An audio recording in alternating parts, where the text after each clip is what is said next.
you want to give us a clap? No, it was too loud. Just a bit quieter, just softer. so in between. Yeah, nice. All right, I've got another one, mate. That's 2 from 2. All right, beautiful.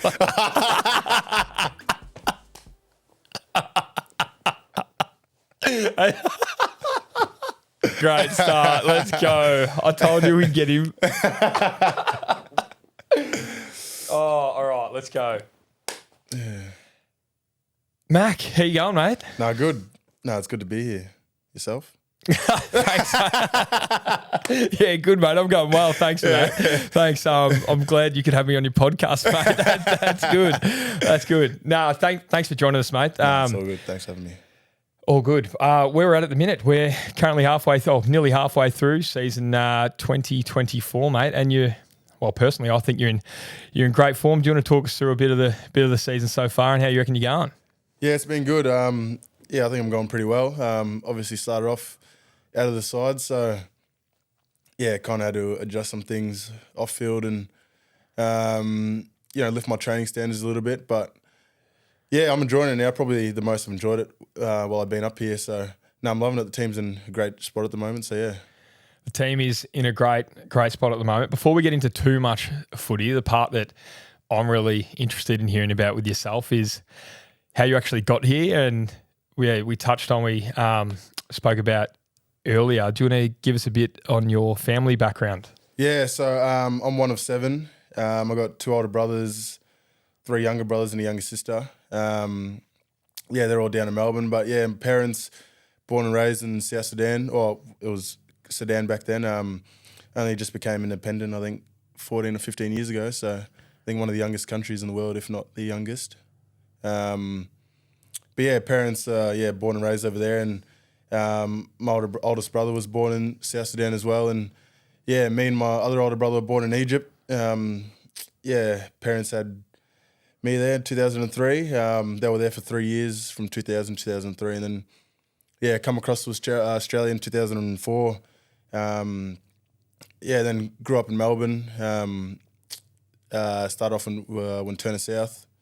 Grew up there, played a little bit of my junior footy there and went to school out there. And then, moved out to Cranbourne, maybe when I was like 12. And, was there until I got drafted, till I come up here. And, it's been good. They've done a lot for me to get to where I am now. And, obviously leaving 2 countries to, give me and my brothers a better life.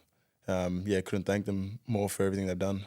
So in South Sudan at the time, my knowledge on the whole situation isn't up to scratch, but is there a civil war there? Yeah, civil war going on. It's been going on and off for, however many years now. And, kind of caused a bit of a divide between Sudan and South Sudan. I'm not really sure too much on all the details either, but I guess there's times where you can go and times where it's probably not as safe. My dad was over there just started this year, so he went at a pretty good time. And my other brother went there, would have been right when I got drafted, so only 2 years ago. So it's kind of on and off, but like I said, I don't really know too much of what's going on. Just try to hear what's happening from dad and mum.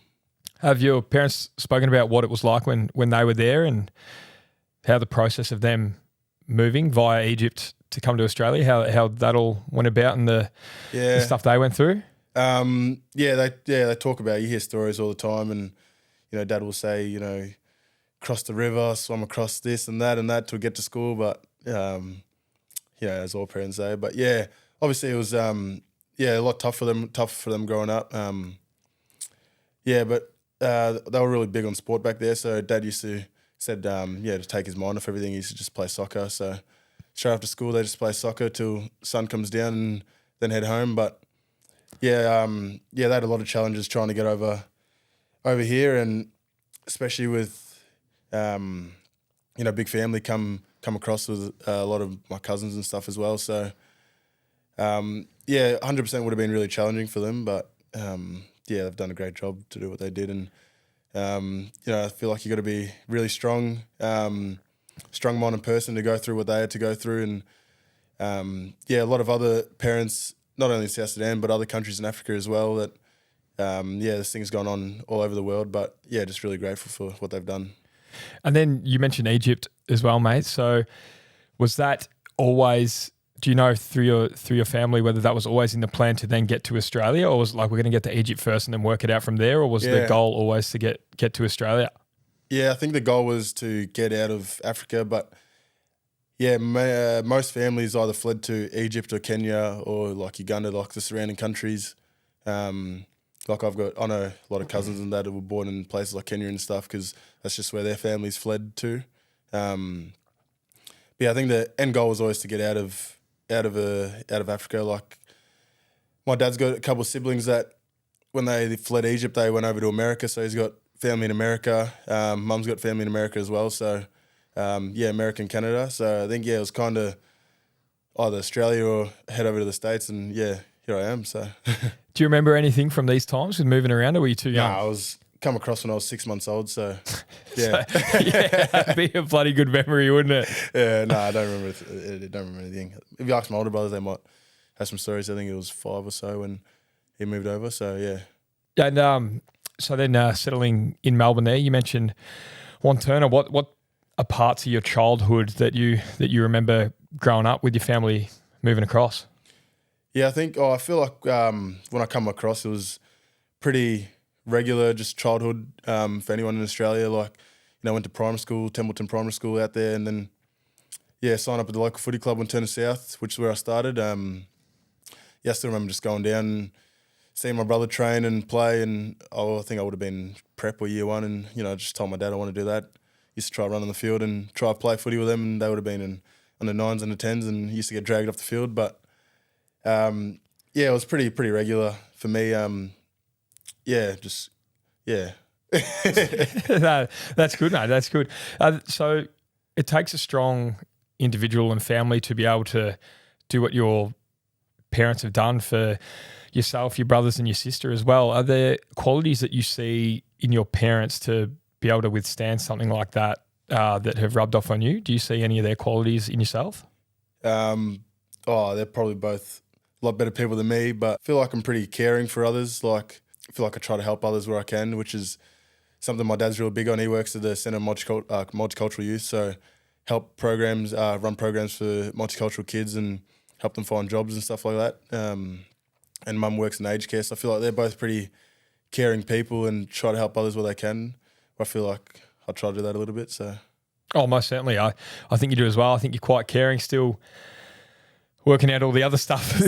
Still learning, but yeah, I think it's all starting to come together. But that's right, mate. No, you definitely are. So let's get into when footy started to take a turn, mate. You mentioned you were playing at how old when you started? Yeah, I think I started at 8, maybe. I did under 9s twice because there was no under 8s. Yeah, started off down in Wantirna South and played there till under 11s and then we moved out to Cranbourne, then made the move to Berwick, and then played from Berwick all the way through till I got drafted. But yeah, played in all the programs and all that, like all the interleague programs and all that, leading up into it, and then played in like the under 15s V-line team, which is like the Dandenong Stingrays like V-line team where you play all the other country teams. And then when it kind of took off, I guess played the 16s carnival for Stingrays. Didn't make like Vic Country or anything like that. I wasn't really expecting it, so I didn't really expect too much coming into my top age year. And then we kind of had the whole bottom age year rubbed out with COVID. And coming into my top age year, just didn't really expect too much. I was in the Melbourne Academy, so I just kind of hoped to do well enough for them to kind of turn an eye and look at me. But I think early on it kind of changed and my goals changed as well. I played the first, might have been 3 or 4 games and got added into the AFL Academy. Actually roomed with Moyley. Moyley was my roommate. Oh, good fella. Yeah, me and him, I think we were the last 2 inclusions into the team. Yeah, and then, got selected into that. And then I still remember at that point I hadn't had a manager or anything, and remember Nick Cox, my Stingrays coach, was like, oh, you got to do something about it because clubs are trying to contact you and stuff like that. But yeah, that's kind of where it took off. And then, Yeah, played in the champs that year. I think we only played a couple of games because COVID come back again. But yeah, that's kind of where it all took off. So yeah, playing at the Stingrays and played with a couple of great players there as well. Or a couple of good players. You know, Connor McDonald is at Hawthorn now. He's doing pretty good.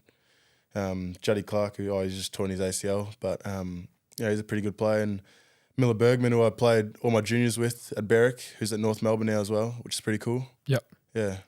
And then, mate, obviously you get to draft night, and what did we take you with, pick 5? Yeah, pick 5. So is that to yourself like is that a bit of a whirlwind? Do you know the magnitude of something like that happening? Did it take your family by surprise? Obviously, with where you all come from, like realize how serious and how quickly something like this can all come along? Yeah, it turned pretty quick. Like, yeah, it would have been halfway through my draft year, and you know, I had clubs coming to my house and stuff like that, and Dad's like, sort of getting pretty crazy now, and you know, like everyone dreams of it, and you know, for the your dream to start turning into reality, it was kind of crazy. And still at the time, I probably didn't realize how well I was doing, and yeah, didn't like I said, coming in the year, I was just trying to do hope enough for Melbourne to take a look at me to then go and pick 5 was pretty crazy.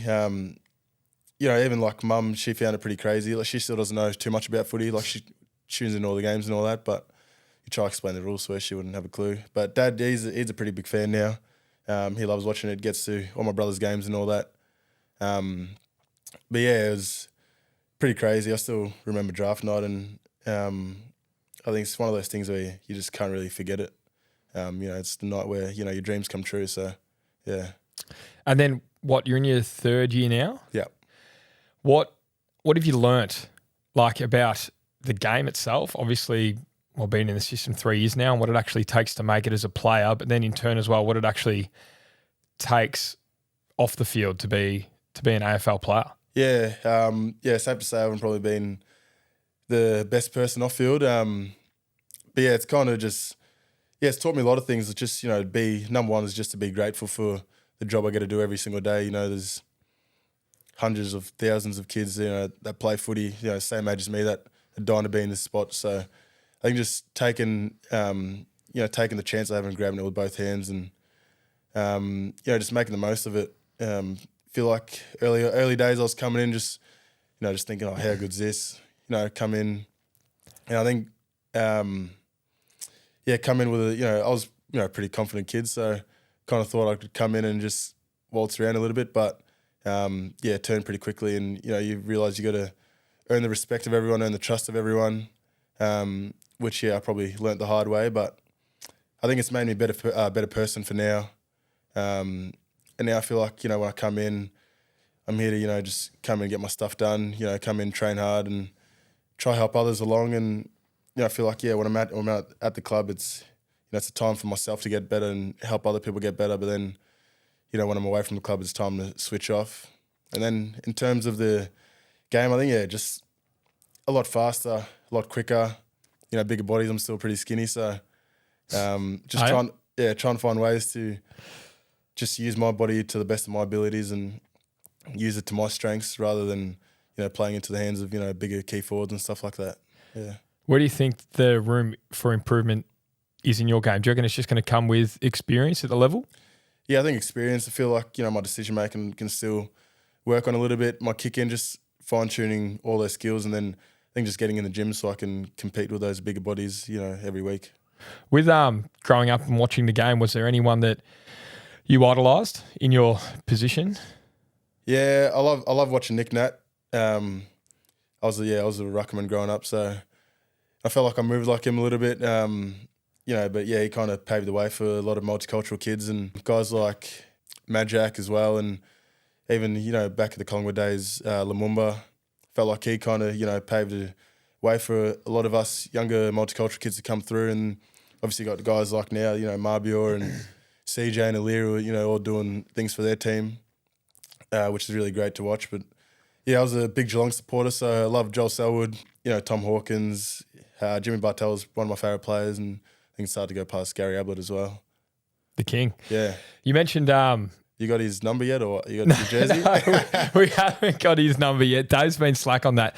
He reckons he calls him and like will answer and then just like hang up. I think they're just at the stage where he's just like, just leave me alone, Dave. It's not coming. You mentioned the multicultural programs and players coming from diverse backgrounds. The guys who are in those positions, do you keep in contact? Is it something that you aspire to be a role model for people with similar backgrounds to yourself? Yeah. I got a younger brother who's coming through the pathways now, and try to be a role model for him. And there's a good program going on back home. I actually coached the Eastside team. We got 3 wins actually. How'd you go? Yeah, 3. I coached the seniors. CJ coached the 18s, and it might have been Biggie who coached the women's. It was a little East versus West tournament with young Sudanese kids, and it was a great event. They're doing more events like that now, and I think the program's called Next Gen Unite, where they running sports programs for not only Sudanese kids but just other multicultural kids, and I think it's great. And I was lucky enough to be a part of it last year, and they just had an AFL Nines program of an event that they did maybe a month or 2 ago, which was a big success. So there's programs like that they're doing back home in Melbourne, where I think they can get a lot more recognition for what they're doing. They're taking some kids who might have been troubled and showing them there's a different way in life, and sport is really a way you can take off with what you want to do and find interest in something other than getting into trouble, I guess. For sure. Is there, now being 21, and I would say from coming in a more mature head on your shoulders, do you realise how much of a role model you are to kids that have been in your specific position as well? Like back home, do you see yourselves in a lot of these people that come to these tournaments, these events that do hold as well? Yeah, I probably didn't really notice it as much, early days, but I think when I coached that, the carnival in the off season, I think just everyone, all the kids asking me for advice, what they can do to get to where I am, kind of took me by shock. Like I didn't really know what to say. But yeah, I think it's kind of made me, be a better person and just try to set a better example, for everyone that's coming through. I feel like, the drink driving incident was a pretty tough one. And, Dad kind of rung me after that and was like, like all these young kids are looking up to you. They turn on the AFL app and this is what they see. You're like, got to be setting a better example for those kids, and I feel like that's where I kind of thought like I should be doing more to help these kids, and I feel like programs like that and wherever I can get involved and helping them are ways I can do that. And how do you see that being? Are you actively in any programs and stuff like that at the minute? Yeah, set up one. Jared Harbrow set me up with one down in Southport, which I'll be going to Wednesdays, which has been pretty good. And but yeah, still trying to find more. I think there's not too much of a diverse background, I guess, on the coast. So I think we're going to try to explore and expand more up towards Brizzy ways. And up in Brisbane, there's a bigger South Sudanese population. So just multicultural population in general. So just trying to find those programs. And Harbs has been really great in finding those programs for me and just giving me the option of what I want to do, and helping me pick which programs he reckons would be best for me. And he's been really great in supporting me, as he is for all the Indigenous kids as well. You reckon that's something you see yourself doing throughout your footy career, something to give you a bit more purpose off the field? Yeah, for sure. They probably try to get me to do studies and stuff like that when, probably not that type of person. I think it's probably taken me 3 years now to find out what I really wanted to do. But I think that's something I'm really passionate about. And, I feel like if I can, try and change one person's life or sign up, a couple of kids to play footy, and feel like I'm doing my part.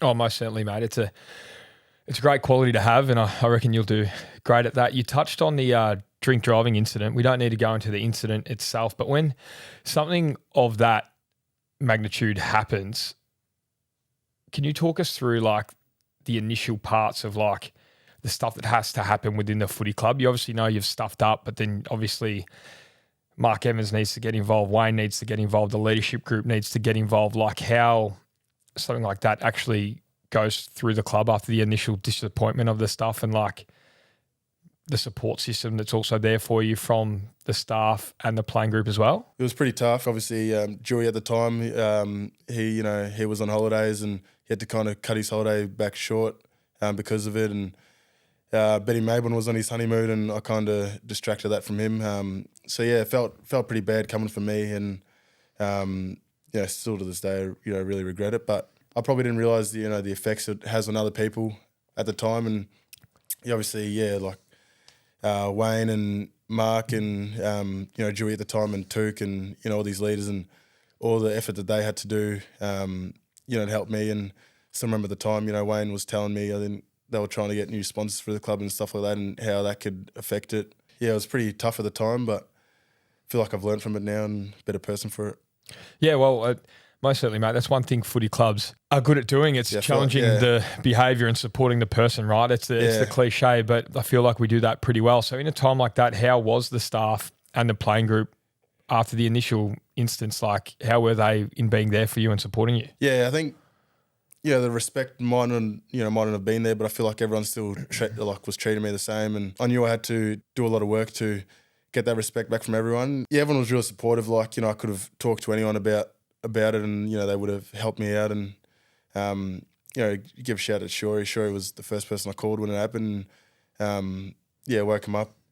Didn't think he'd pick up, but he was probably my biggest supporter during it all, and he was there for me the whole time, and anything I needed, he was there, any time of the night, any time of the day, which is really good. And then Marbia as well. Marbia took me in to live with him after that happened. Him and his partner were really, really big with that as well, and really supported me through it. And I think just like the care and like the genuine care that everyone at this footy club has, from all the staff to players, really come out in that time for me.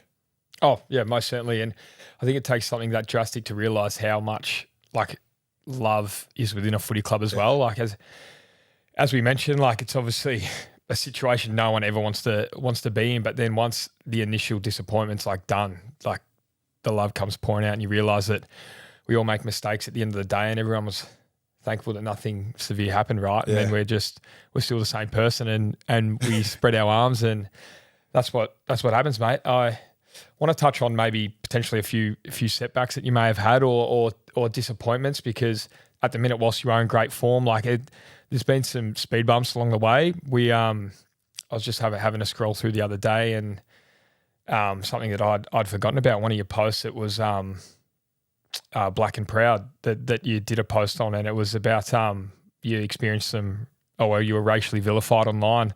I just wanted to touch on that and how something like that affects you, whether it personally did or not, but more so what it looks like online and for the people that you represent and who you're a role model for. Like, do you want to talk about that instance? It was actually the Q Clash last year, and I actually reached out to the fan that heard it and reported. It was a fan in the stands, and I'm not too sure what they said, and probably don't want to repeat it, but one of the fans reached out to me on Instagram and reported it, but Reedy and Jared Harbrow already heard about it through security and all that, and they were big support for me. And I think I just kind of wanted to make a stand that it's no matter who you are, whether you're playing good footy, bad footy, whether you're losing people's multis or whatever, but you're still the same person. And just because you're a different skin color as somebody else, you shouldn't feel like you're more or less of a human than what they are. At the end of the day, like, they're out watching us. If you guys don't want to come to the game, you don't have to. But I think it's just frustrating at times, because we're being realistic. It's never ever going to stop, but it's just how we can minimise it and things we can do to minimise it.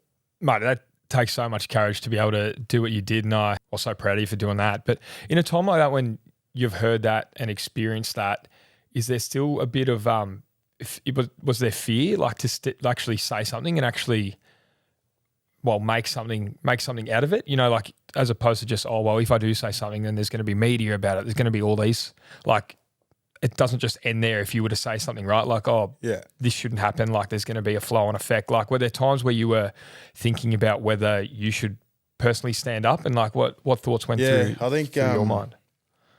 Talking to Hubs about it, and Reedy, And at the time, they were kind of like, you could either leave it in the past or, come out and make a stand about it. And, I was kind of just like, stuff this, like, I'm my own person. And end of the day, if I, want to make a stand for something I really believe in, I'm going to do that. I'm not going to try hide away from it. So, at the time I didn't really care what other people thought about it. I was just like, stuff it, I'm going to do it, whatever.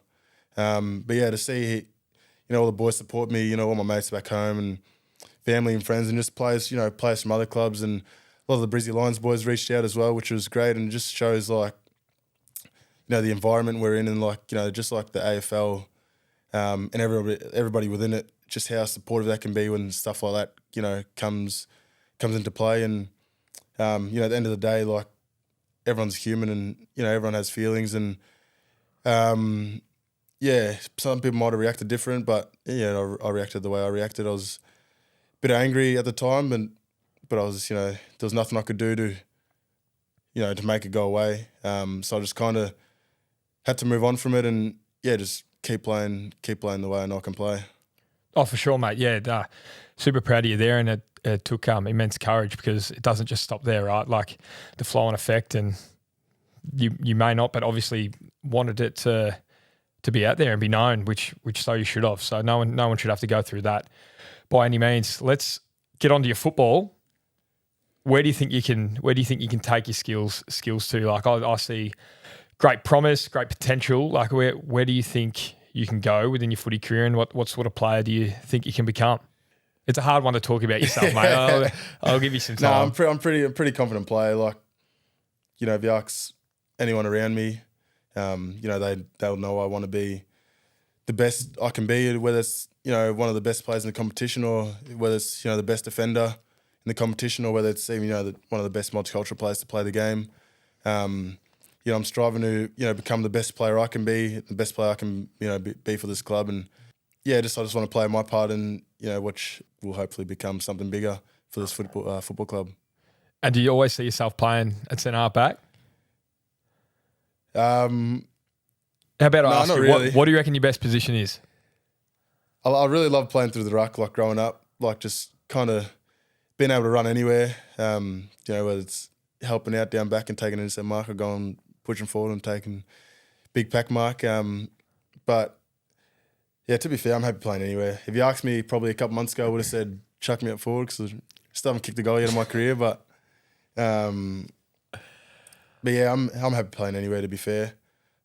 Just wherever I can help the team out. If Dimmer feels it's down back at the moment, then happy playing down back.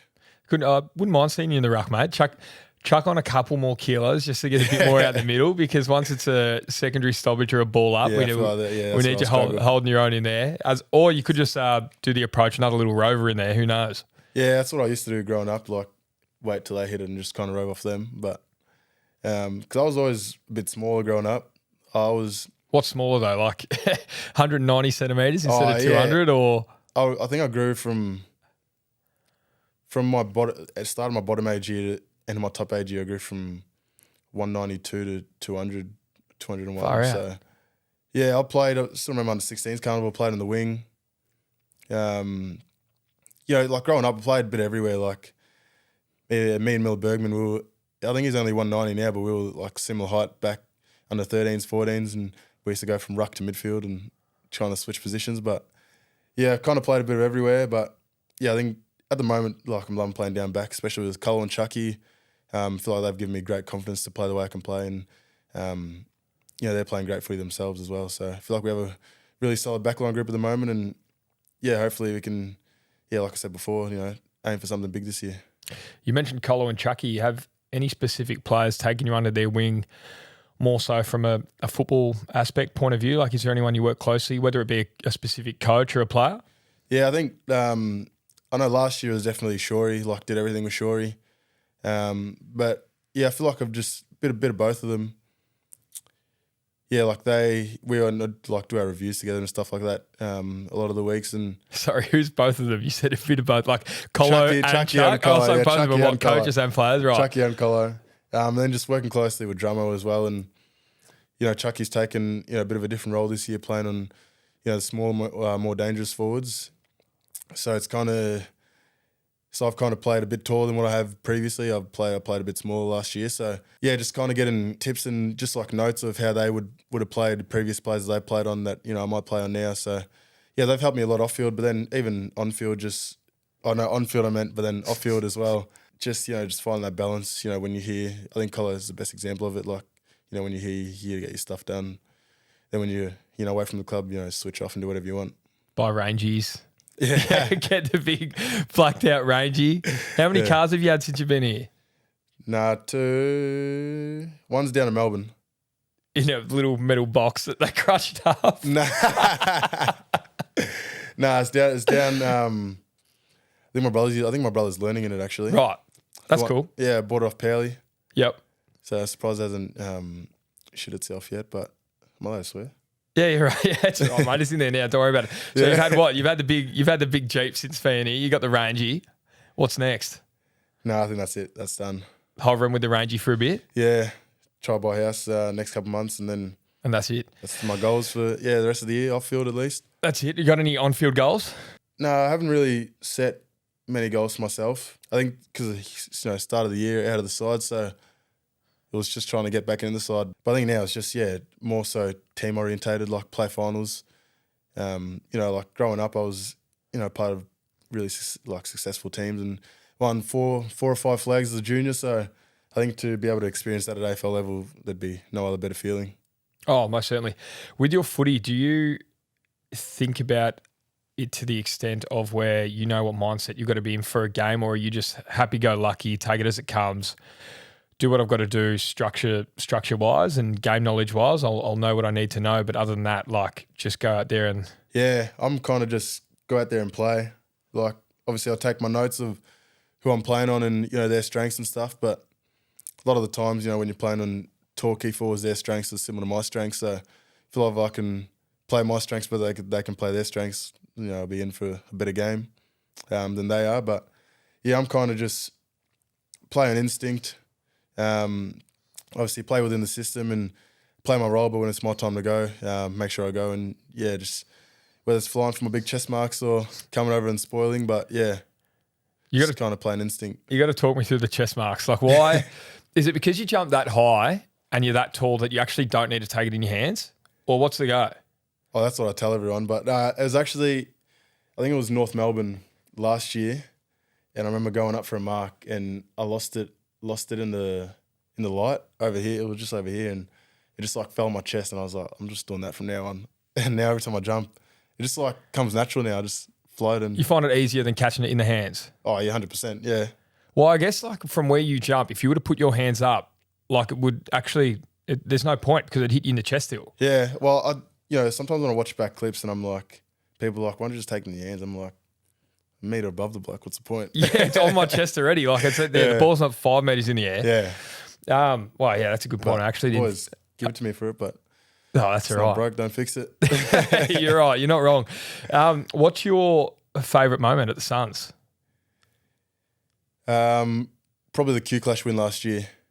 I feel like that was the best game as a collective, or one of the best games as a collective we played. And, I think a lot of the boys haven't won a Q Clash as well. And I hadn't won a Q Clash. And it was Colo's 100th as well, I think, which just made everything a lot more special. And felt like there was a bit going into the game and, they kind of, had the better of us for however many years. And I think just to get that win, and I think I got Rising Star that game as well. So you think, or I know. But yeah, I think it's just one of those games I'll remember for forever. Yeah, and you've been here 3 years now. I reckon that's about how long it takes to settle into an AFL club or a new scenario. Who are your best mates here? I kind of got a couple of different crews. Jolie and Mally and AC and Dry and Longy. Hang out with a fair bit, but then even like Oscar and Alex and more. Why'd you laugh when you said Oscar? Because I seen you laugh. No, Moyley as well, and Will Rollins, who I live with at the moment, and Sammy, who's I think he's been a great addition to the club. He's playing good footy and even better fella off the field. So, kind of. I think as a group though, everyone's kind of starting to mingle with everyone a lot more than they have in previous years. I find myself talking, to people, even talking to you a lot more than I have in previous years, but just like talking to a lot of other people that they haven't really talking to, which I think is good, and I think it just builds that connection within everyone. I think everyone's better for it. Oh, for sure. Do you have any suitable Oscar stories for us or Moyley stories? Oh, I found Moyley sleeping on the toilet a couple of times. I don't know if that's suitable, but that's right, the big fella. That's just his napping spot, is it? Yeah, found him in there a couple of times. Oscar. Oh, I only lived with him for 6 months. He was pretty good, actually. He's all right. Yeah. He's squeaky clean, Oscar. There's not too much to get into him about. Yeah. No, he's all right. And then you mentioned what they've done here with the club, like since Dimmer coming in. One, how have you found his system, but then also just the tweaks that he's made around the club with the common areas where you mentioned a lot of guys being able to mingle a bit more? Yeah, I think that's a more of an open space now, so everyone's kind of communicating with everyone and talking to everyone. Yeah, his system's great. Like at the start, I was probably a bit confused, like what's he talking about? But obviously, his stuff. 3-time premiership coach, but yeah, I'm loving playing under Dimmer. I think he's got a really great system and doesn't really care about all your kicks, marks, handballs, and all that. As long as you're playing your role, he's happy. And you mightn't be happy with your game, but if you play your role and Dimmer knows you've played your role, I think you'll be in the same team next week. So I think just the confidence he's given everyone. He really backs everyone to play to their strengths, and when it's your moment to go, make sure you go. I think he's really big on, but I think he's been real accepting of everyone as well, and it's been a bit hard on me early days, but I think it's made me a lot better now, and it's kind of made me learn. I'm here to do it not only for myself, but there's people at home, want to see me succeed, and all your families and friends back home, and they all want to see you succeed, and everyone within the four walls of the club, everyone wants to see everybody succeed. So I think it's kind of made me realise I'm not only doing it for myself, but doing it for the whole lot of other people as well. So when you mentioned him being hard on you, are they the sorts of chats that he's having with you when you're not in the side? And I think it's just kind of early days, and just kind of told me other people deserved it ahead of me, and I agreed with that, and kind of copped it, and thought I wasn't up to scratch, and reassessed where I was at and put my head down and just kind of changed my attitude and the way I went about it when I was in here. And I think it's made me a better player, and it's made me, just more eager to learn a lot more about myself and, to see where I can get to as a player. Yeah. What are some of the little tweaks that you reckon you've made in your attitude? I think just, coming in, just making sure I'm, doing my extra touch early, making sure I'm not missing that. And even things like recovery, making sure I'm doing all this stuff, pushing myself a little bit harder in the gym, which I mightn't have been doing before. Just making sure I'm checking in with the coaches and seeing what they want me to do and what they want me to improve on. And then just watching, whether it's training film or, vision from my game, make sure I'm, really spot on and know like what my role is for, coming into the week. Oh, most definitely, mate. Definitely noticed a shift in your personality and demeanour coming in here since that start then. So, no, it's a great credit to have, and you're definitely learning on the job, mate, which is great to see. That's all I really have for you. You seem like a natural behind the mic at the start when you try to host. Do you have anything for me? You'd have something interesting. Or have I put you on the spot here? Yeah, you put me on the spot. I'm not good when I'm on the spot. That's all right, mate. We'll just keep it there. Thanks, mate. Awesome story. Appreciate it. Keep going. Thanks for having me. Bright future, big career ahead of you. So just keep getting after it. Appreciate it, mate. Good man. Ripper. Good clap. Done. Good, mate.